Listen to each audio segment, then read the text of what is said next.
go live.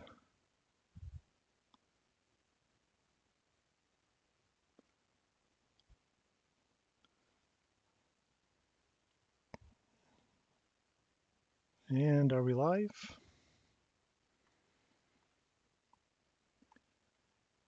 And stream. According to this, I seem to be streaming.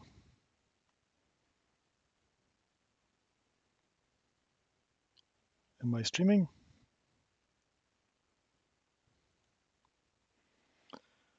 Okay, looks like I am streaming.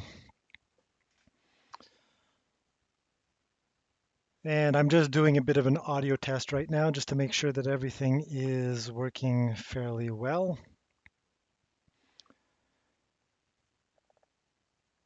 And what am I going to do? Okay, so just to give you a bit of a background what I'm trying to do, I wrote an application a year ago which was approaching the 1 year anniversary. Actually, well, I started writing it after the 1 year anniversary had expired, but I've had two cameras pointing at the sky for 2 years now.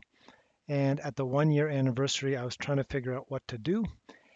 And so I decided I was going to start a an application to be able to calculate the position of the stars and to render the positions on top of the images that were captured by the cameras. And then over the course of the year, I found new things and it sort of took a life of its own.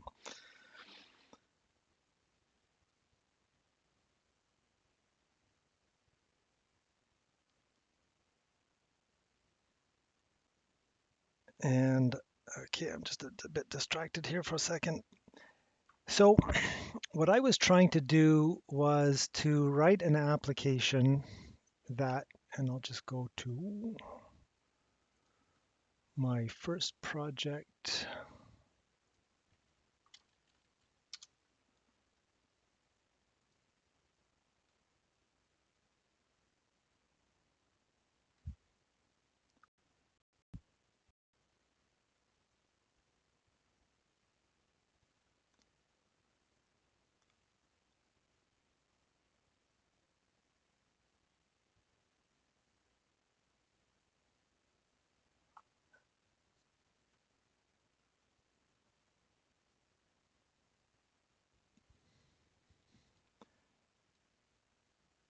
And this is on my other computer. I explained that I just built this computer from a spare that I had, wiped everything and installed Ubuntu Linux so that I could set things up like OBS and whatever.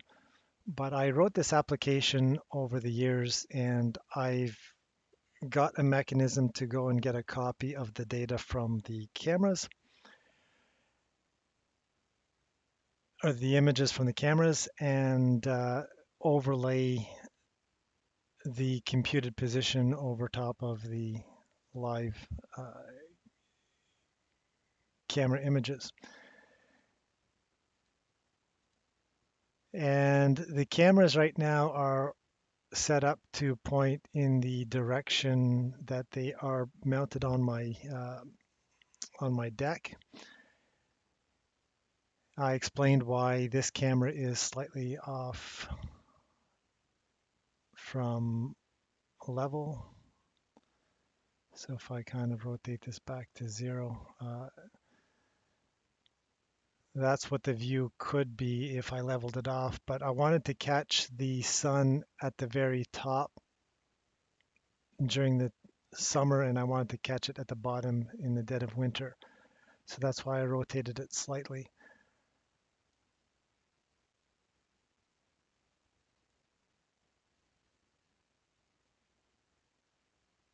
I'm not quite set up right now to show what the live camera would look like overlaid with this overlaid on top of it. But I can go and scroll throughout the day. So that's where the moon would have been at what about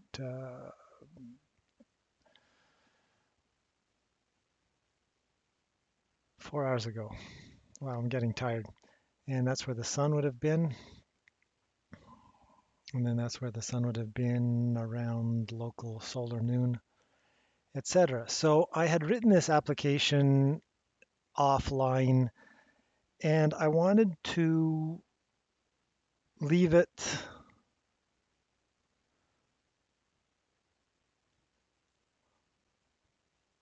I wrote it originally offline and I wasn't really sure where I wanted to take this thing. So I sort of cut a few corners and I was just a little bit lazy and there's a lot of things in it that are fairly slow to render.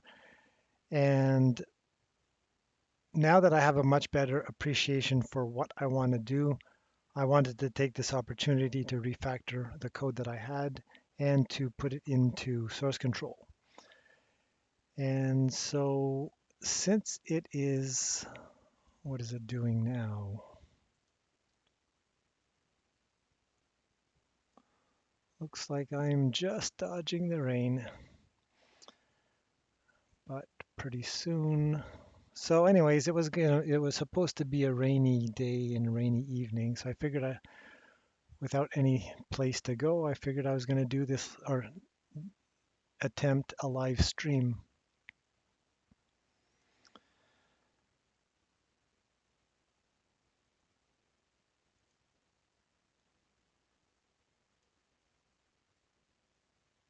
So what else? I did create this project that I put in GitHub. I'll leave a link in the description below if anybody wants to grab it. But this is going to be a kind of live stream that I want to show how I go about coding if somebody else isn't quite as comfortable with programming and they want a few different techniques and tricks and whatnot along the way. So tonight, what I want to do, I'm going to keep this stream fairly short because I do have a couple of things I would like to do tonight. And what I wanted to do today was to take the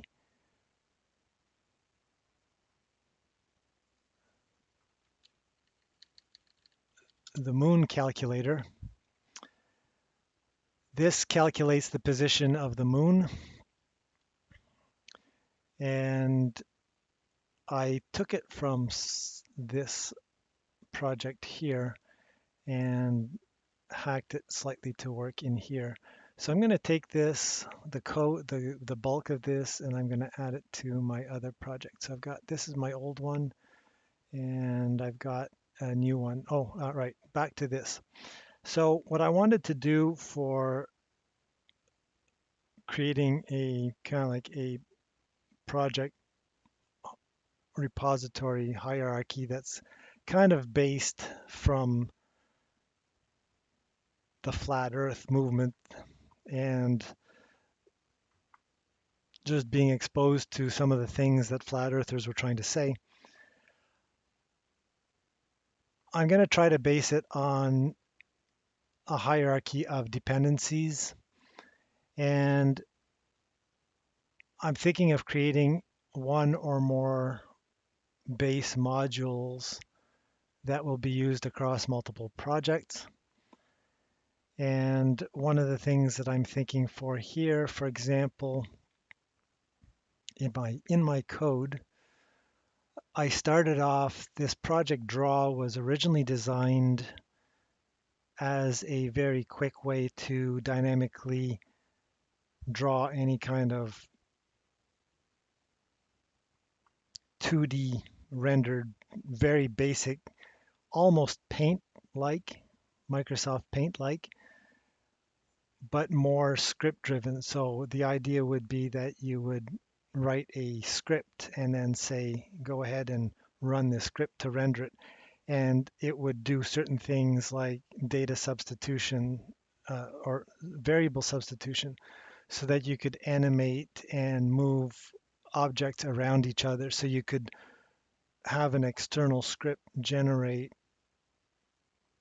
a series of loops and whatnot and create the instructions to say start at position 0 from this point, or start at, so basically if this is the center, you start with a radius up to here and then say angle 0, and then you could say render that image or render that frame, and then the next one would be start over again, but now use angle 12 or angle 20 or etc.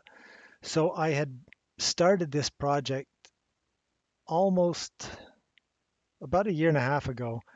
And in fact, I think I started it more or less as a response to that guy who was trying to argue the fact that you can't see the sun and the moon when the moon is full. And anyways, I ended up using this to create an animation that showed that yes, you can, and you can get pretty close to exactly full moon for that.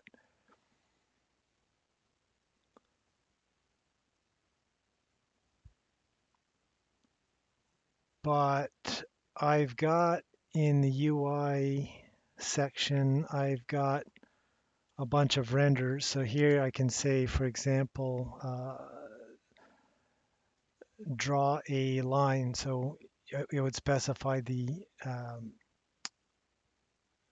XY coordinate of one point of the line and the XY coordinate of the second point of the line, and it would use the graphics rendering engine to draw that.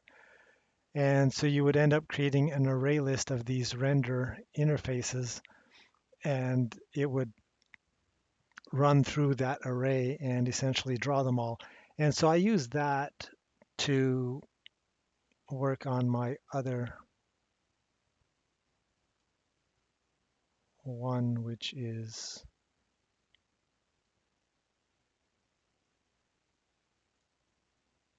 or did I close it? I think I might have closed it already. So anyways, I used it, I used that to render the stars and whatnot. So I would say, here's a point render, for example. Um, or if I want to display text, I could draw text here.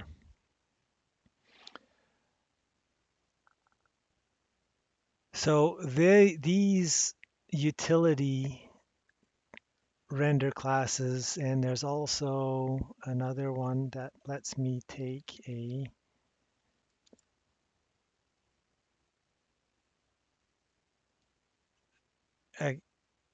new line separated set of commands, and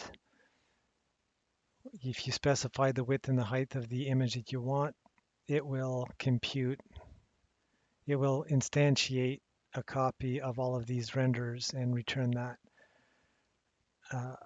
So I've got that as well. And so there's some functionality in there that I was thinking of plugging into here. That'll be at a later time. Right now, I'm focused on project A at the moment, which is my skywatching app. So I've already got in SVN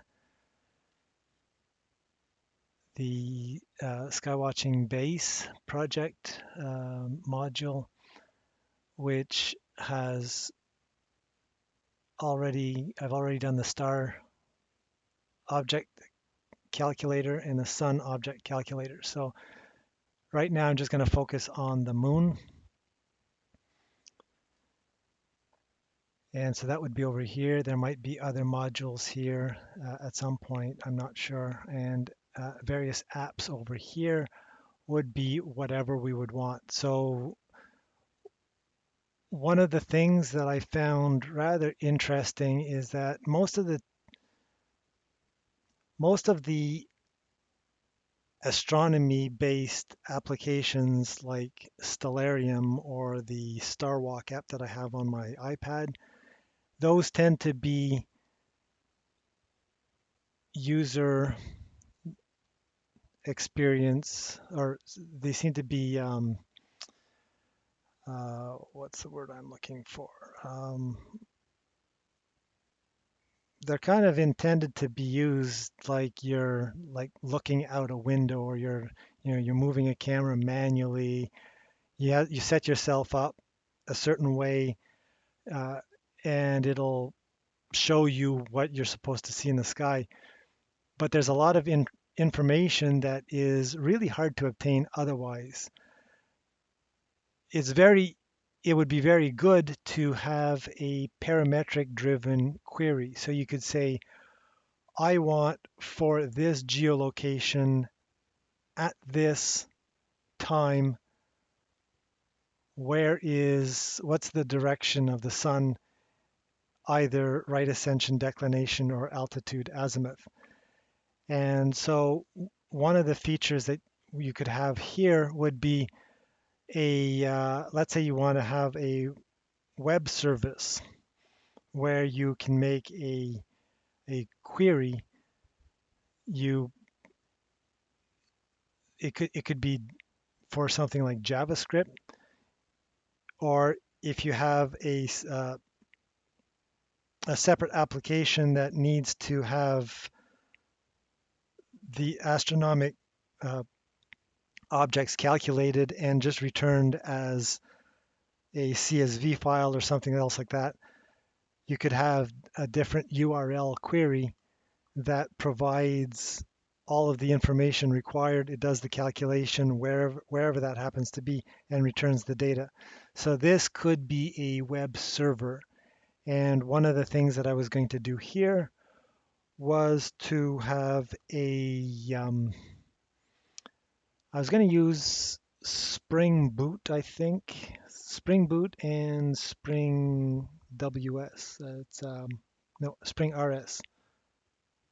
REST services. I think that's what the RS is. I'm not sure if that internally uses something like the Jetty web server, or if it replaces it, but the idea would be that it could be a standalone application that you could run, and it would just act like a web server, so you just point your browser to it. Or if you have a separate application that wants to consume the data that way, you could just use that to get the data. Another app that would end up using some of these same core modules would be a replacement to the Skywatching app that I've already shown several times on my videos. And then there might be another one over here. I'm not sure what this might be yet, but that would be kind of the idea behind Project A, for example. And that's where I'm going to start. I can cross these bridges later on when that time, when I get to that time. But for now and for tonight, the only thing I really wanted to do was to do a test live stream to add the moon calculator and to kind of wait for it to stop raining. Although it's not raining right now, so that's good.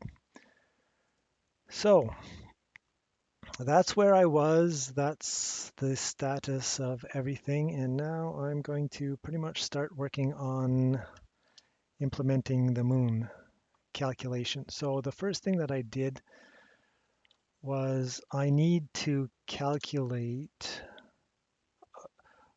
I'm using the old project, and I'm just grabbing the core calculator classes directly, and I'm feeding them with specific values. I've got two of them, and then I'm grabbing the values, and then I'm going to use those as the expected values for the other one.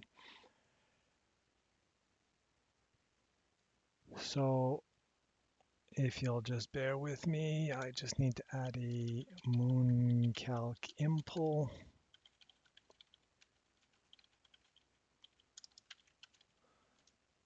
Mooncalc impl, and then it's going to be pretty much the same as the sun parameter wise.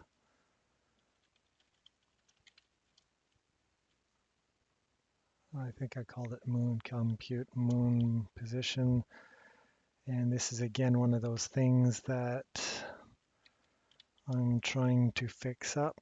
I copied code, other code, somebody else's code, and I wasn't too concerned with making it maintainable, but now I'm getting to that point where it's just such a mess. I need to really do a deep clean on the code before I can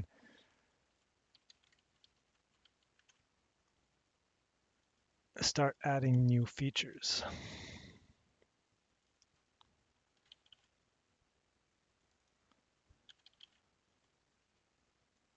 Oh, mooncalc.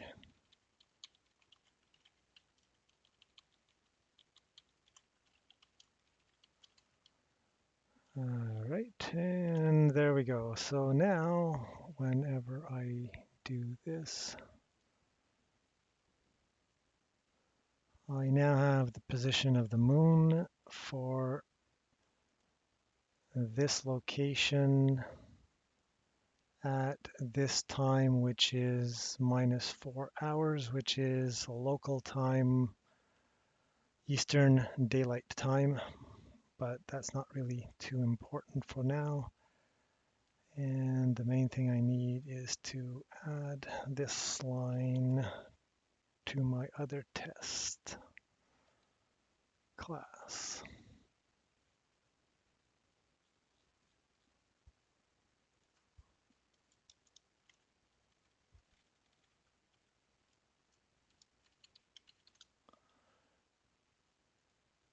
So that's going to be the first one. That's going to be the second one. No, that was the second one.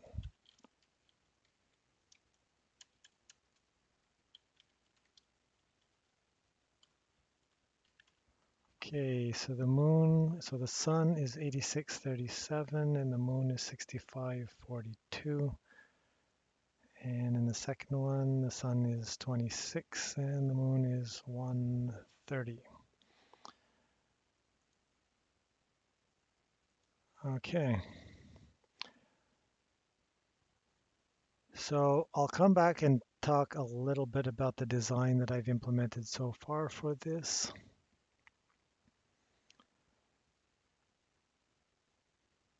And in the astronomy calculators package, I've got a celestial object interface that expects to have a recompute method and a method to get the current direction from your local position in right ascension declination format.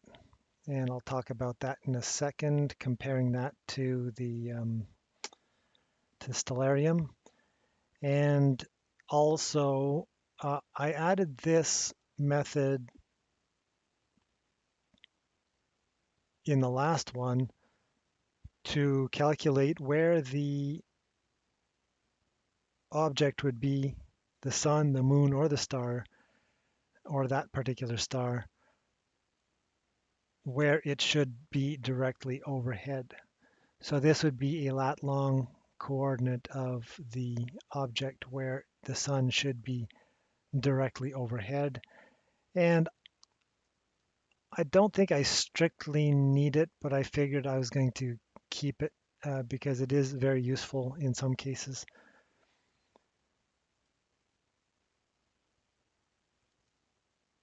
I have an interface that is a celestial object builder, and it only has the one method to build.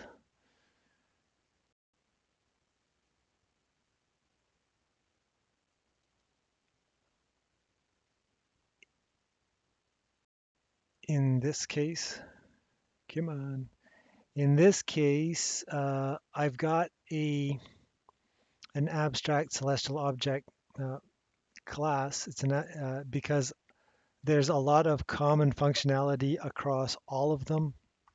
So I just marshaled all of the common functionality into this abstract. And Oh, my computer's starting to thrash a bit. Uh, and I'll show how all of this works, but I'm using the builder pattern to get an instance of that object. And this one is abstract to this class, and there is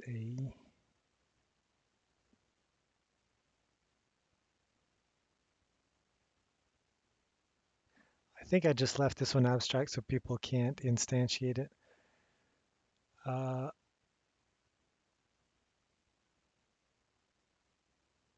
and all of these celestial objects need your location and the observation time. So that's going to be true for the sun, that's going to be true for the moon.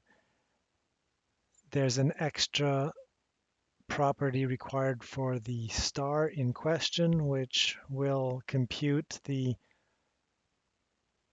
it'll convert the GMT apparent sidereal time to your local sidereal time.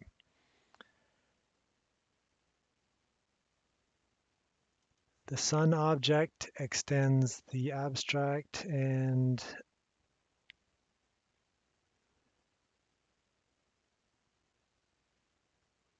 does this kind of stuff. And the recompute is the math that was provided by the NOAA Solar Calculator spreadsheet.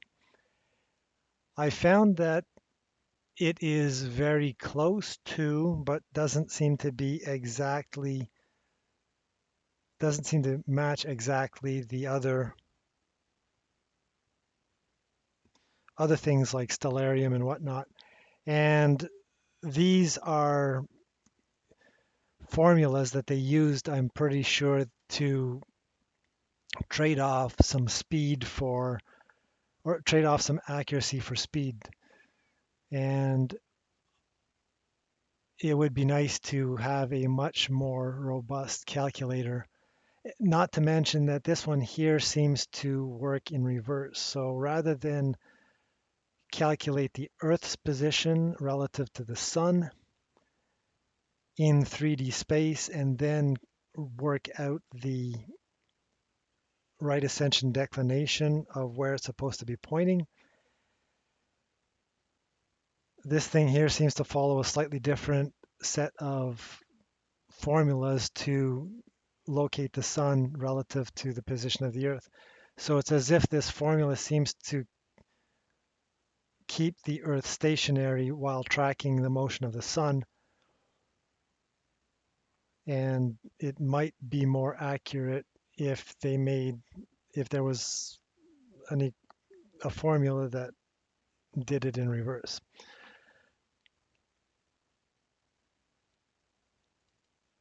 The star object is very similar to the sun, with the exception that it also has a requirement for the star location. And I spent a little bit of time uh, working this out, but I ended up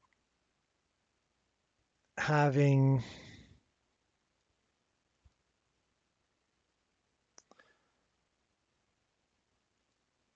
okay, no, I'll just skip this for now and let's just get on with it. So the point of today's exercise is to take the sun object and to copy it to the moon, then take the moon object code over here,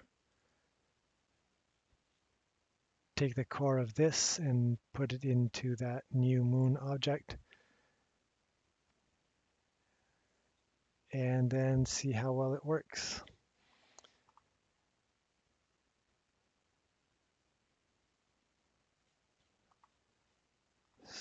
So,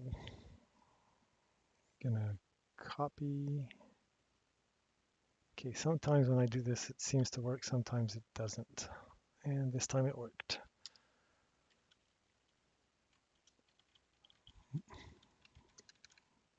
Moon object.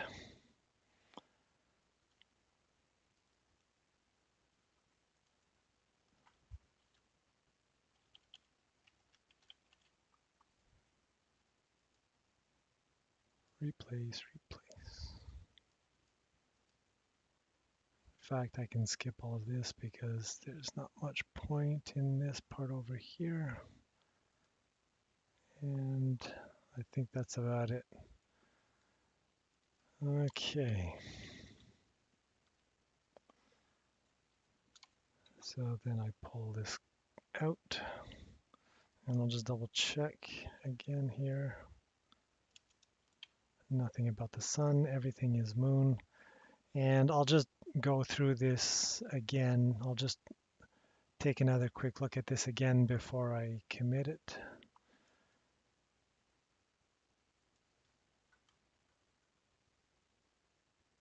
But, oh yeah, right, I need the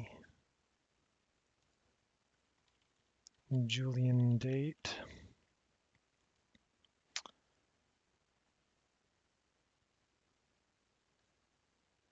So one of the things that I've done was in the old one, I called this with all of these parameters and it ended up recomputing the same things over and over again. And it turned out to be fairly,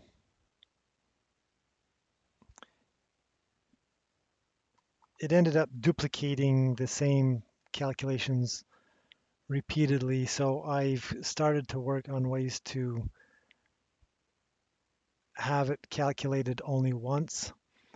So that's why in the abstract celestial object, I need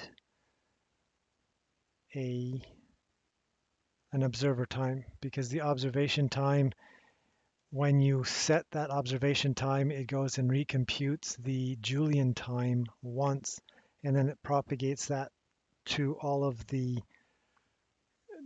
calculators, and that part of it is already done, so it doesn't have to do that part again. Okay, what else? Oh yes, I need to grab this.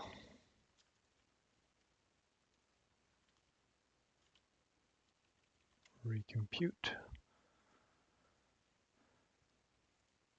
Julian date, Julian century. I'm going to copy this because I want.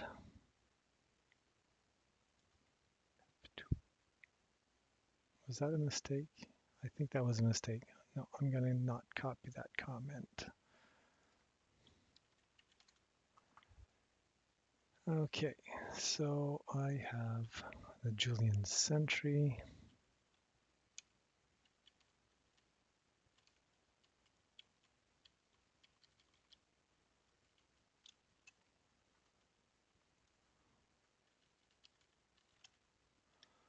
No point in copying over my comments.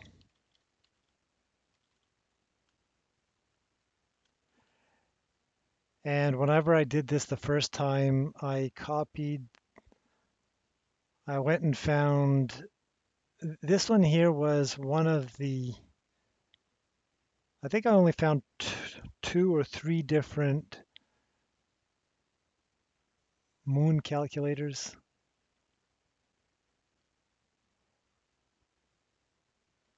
Commons sun calc. Yeah. I ended up finding a couple of different calculators for the position of the moon, and the one that I found was not nearly as accurate as this one. This one here was a little bit more accurate. I think it's, if I remember correctly, it was 7 arc minutes, was it? Or was it within an accuracy of 4 arc minutes? Uh, it's probably even written down here. The results have an accuracy of about a minute. So this one here was one of the more precise calculators.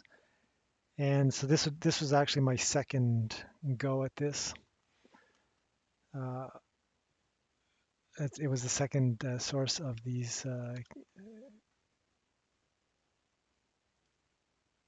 equations.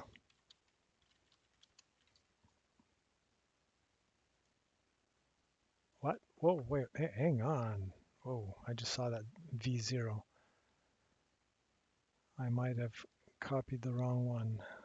I'm pretty sure I copied the wrong one.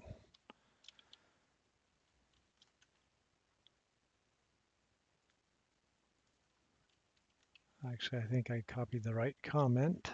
Yeah. And let's just go for the gold. I'll just grab all of this.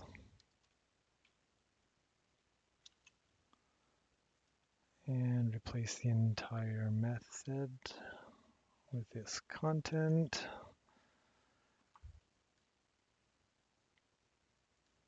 And then come back over to the SunCalc and just grab this guy. Oh, come on.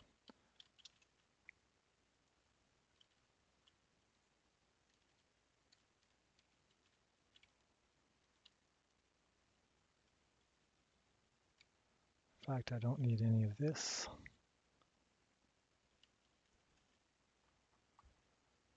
And there we go. In fact, I don't even need this because I think I did calculate the Julian century.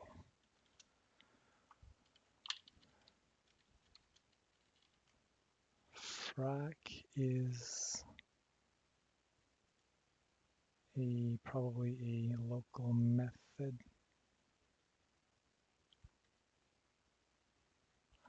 Come on, where are you? Double.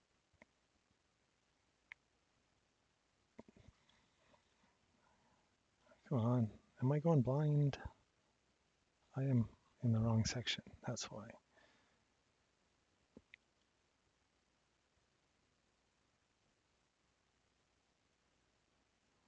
I'm going to collapse this guy because this is getting annoying. Oh, V1 is above V0, that's why. And frac is over here, and there we go. So I need to grab these guys.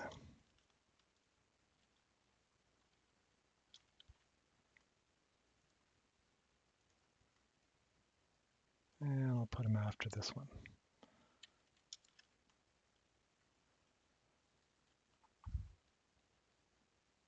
Okay, come along over here.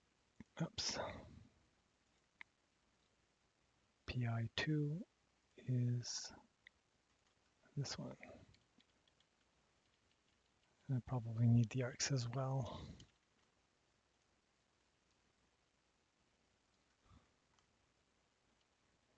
And I should, yeah, I'll put it over here. Okay, recompute. I come along. I don't need my comments.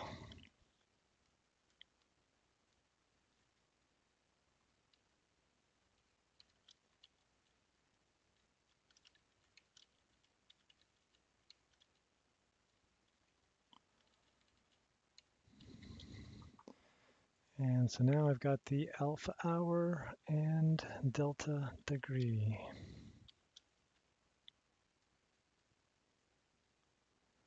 And for the sun, I am getting rid of these two. And now the only things I really need to fix are, so my right ascension is my alpha hour. That's going to be a right ascension, and the second parameter is the declination, which is going to be my delta degrees.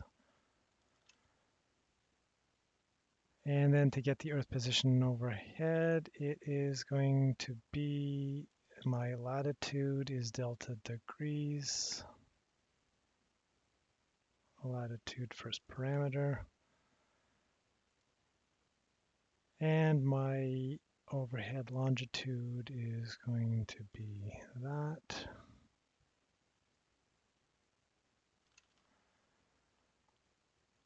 But now I have to go and say, oh, it's location, get longitude, get longitude. Okay, and then I also have a logger that I'm going to include in here.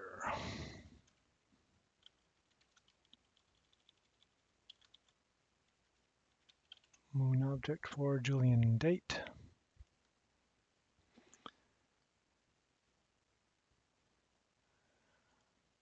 And no problems, we're good. So now I can run my tester. So this is going to be the, I didn't bother setting up a JUnit test at this point. It takes too long to run it to start up the JUnit, the JRunner and all of that stuff. And I'm just running it as a main app here like this here. So now I need to create a celestial object moon equals moon object dot create dot set state change listener to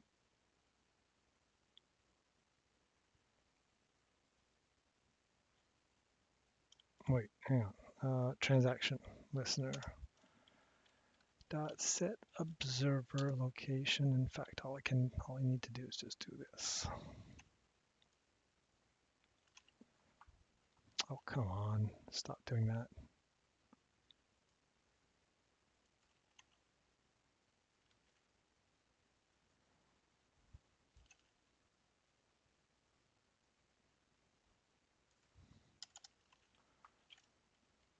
All right, now I add, so here's another interesting little thing that I've done. I've got, so the way this works is if I come back over to here, in the old design, every time that I wanted to get a value, I would end up having the top level code go and call something that was further down, passing all of the parameters required. It did the calculation and then it returned the value. And that, as I explained, is fairly time consuming. And I wanted to simplify the process so that it would compute only what was required once and then pass that information on to the objects that needed it. And so what I did here was the observation time, for example, that's one object that contains the UTC time in Unix timestamp format that then is translated into a Julian date. And then that Julian date is passed to all of the formulas that calculate all of the objects. But I don't want to have to redo everything multiple times. So I've also added a separate transactional listener. So what happens is I'm telling all of these objects to listen to the transactional listener, and then I'm telling the transactional listener to listen to all of the other objects that pass the, well, let's see.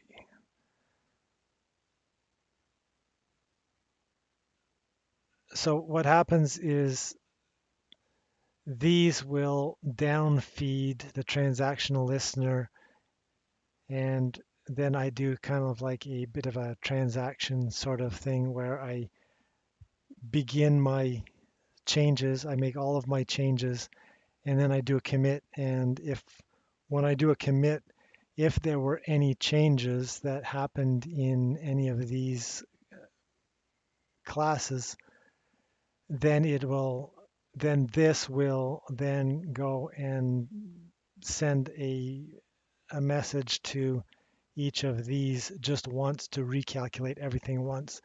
And it'll speed things up quite a bit, at least for the stars. if I come back to the star calculator, so what I've done for this is I can create multiple instances of this object, but as long as the Julian date is the same as the last one, it really doesn't have to redo any of these. It only has to calculate the hour angle of that specific star relative to the GMT apparent sidereal time. And that should hopefully speed things up quite a bit, especially when I've got about 60 or 70,000 stars in my database that I've picked up from somewhere. So there's a lot of stars that it can hopefully now run through quickly by only having to calculate the GAST once and then just calculate the hour angle offset relative to that for each of the individual stars. So that was one of the main points behind revamping the way that it calculates the various objects locations. So at this point, once I've set up all of my values that I want and I've set the individual location, time, I just do a commit, and as soon as this returns, then all of these will have run through their calculations and everything should be updated automatically, and all I have to do is just get the current direction. So now what I need to do is verify if the moon is correct. And so now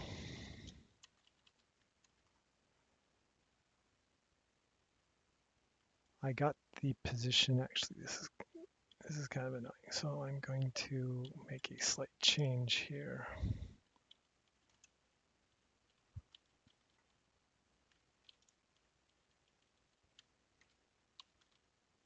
And I'm going to add it over, whoops, here.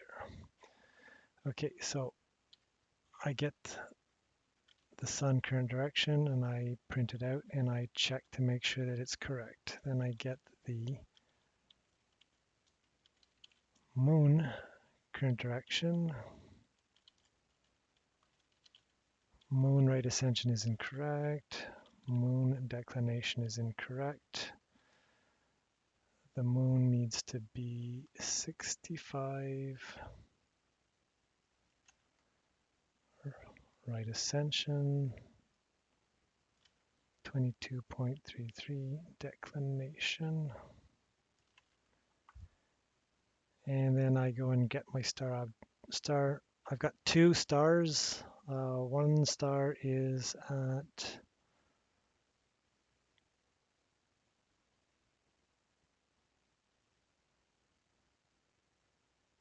star one is at 5 and 30, and the other one is at 9 and 24. And then something similar. So basically all I did is I just have one variable and I just have two different fixed offsets. The second one is a fixed offset from the first. Okay, so if I run this now, I should have a test for the moon.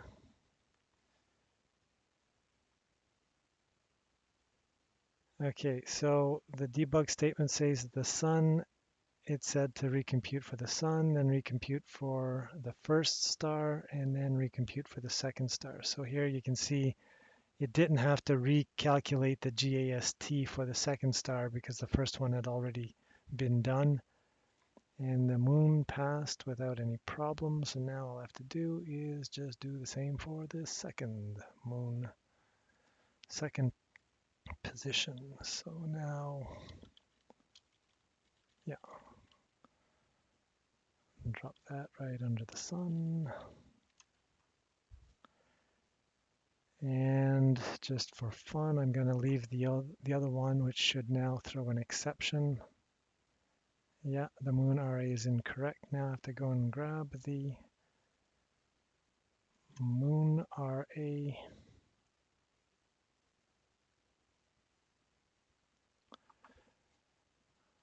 I got distracted for a second. Okay, so the moon is now over there, and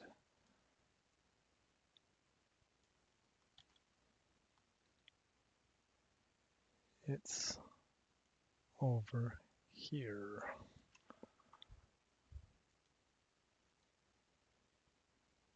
And there we go. And then finally, whenever I get down over to here, just as a bonus, I thought I would go and grab the current time, the current direction for the sun so that we can compare it with Stellarium.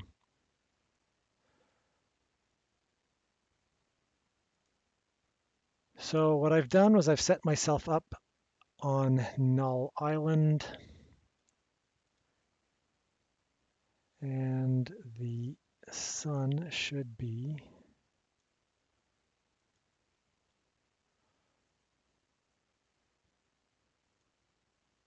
now. This seems to be fairly fixed, I think. I'm not sure where it gets this number from, but then this is the, well, this is the declination of the sun. And this is going to be what ultimately determines how accurate it is. And what I've done in my test app is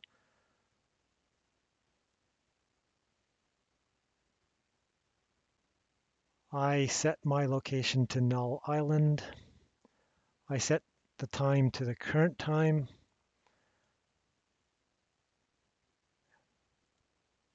Okay, so first I start a transaction, then I set the current time, then I set my geolocation, and I say go ahead and recalculate everything. And then this is just to print out the time right here at, which is going to be used down over here. But then I get the direction of the sun. And I generate a couple of different things that are not quite the same as Stellarium. The right ascension in this case is the degrees from local solar noon. So basically, if you imagine you've got an equatorial mount, the right ascension, if it is pointing perfectly vertical, that should be a local hour angle of 0. And then from there, it's 15 degrees per hour for a total 360 degrees per day. And so if I'll run this again, and then I'll quickly run over to here. So here you can see that I'll start with the altitude azimuth. So I've got 67 degrees 49 minutes. I've got 67 degrees 49 minutes. So I'm pretty close.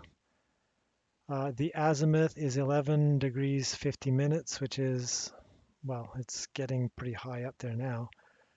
But if I run it again, you'll see that these numbers are pretty close to identical. This one here is also identical, pretty much. 21 degrees 40 minutes. This one is the only one that's not quite the same, but it is different. This one here, if I go through a 24-hour period, you can see that the right ascension pretty much stays the same regardless. 7 hours 36, 7 hours 36, 7 hours 35, 7 hours 34. So it's fairly close. I think this is relative to possibly the celestial sphere, maybe. And that might be another number that I have to go and pull out, or I might have to provide an option of getting that information out as well. Whereas this seems to be related to the hour angle to the right ascension throughout the year. This one seems to be, this one is relative to the current day. So in this case here, the sun is pointing 11 hours and 40 minutes before local solar noon. So it's just past local solar midnight.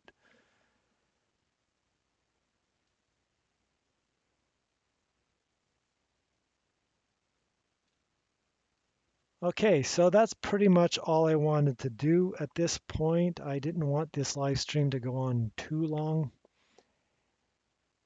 And I just wanted to start to show what the structure of this project was and where some of these things were going to be. The Skywatching base module is where anything related to what's in the sky, whether it's the sun, the moon, the stars, if I wanted to add a comet database and track comets as well, it would be located in here as well. Uh, Along with the data models that are needed to feed these methods, these classes, and the data that comes back from it.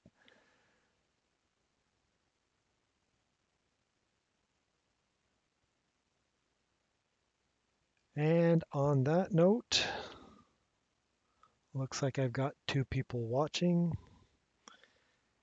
and I will end it here.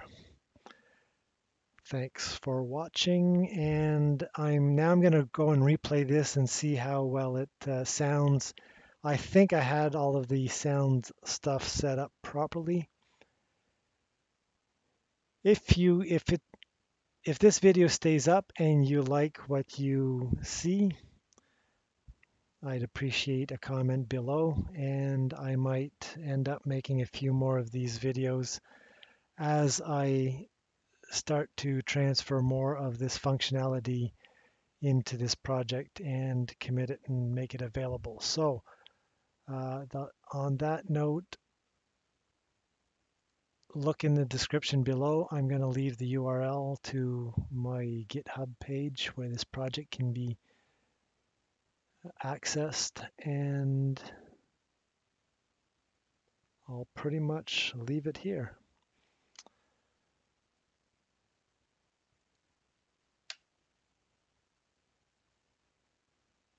So that's it for now. Bye.